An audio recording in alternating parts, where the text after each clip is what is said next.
Alright, welcome to Languages of the World. Here is the premise. I'm going to try my best to create a video twice a week that briefly touches on some of the things that are learned in Languages of the World taught at CU Boulder. Without further ado, let's get into it. Today we're going to talk about 3 different languages, very briefly, that were spoken here, here, and here. Let's start with the first here, which is in Virginia, spoken by Powhatan Indians, speaking Powhatan. The date is 1607 and shit is going down with colonization and all that.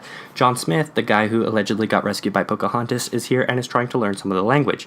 This is kind of unimportant, but basically he was able to transcribe some of Powhatan and it's used in the English language today. Powhatan is a lost language, but Powhatan people are trying to reincarnate the language by using transcriptions from John Smith. The point is, it is not necessary for survival to speak this language, but rather, language is more of a kind of form of identity, basically symbolic and ideological.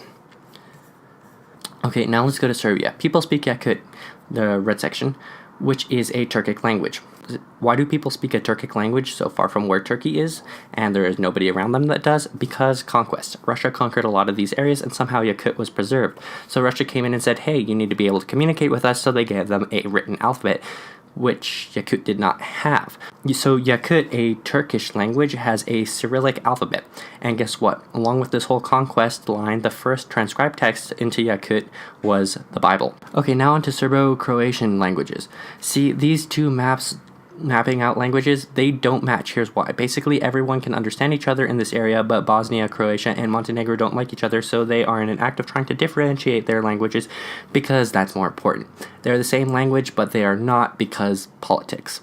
For the purpose of this class, languages are defined as mutual intelligibility. Basically, I understand you, and if you understand me, it's the same language. If we don't, then it's a different language. Also, dialect continuum.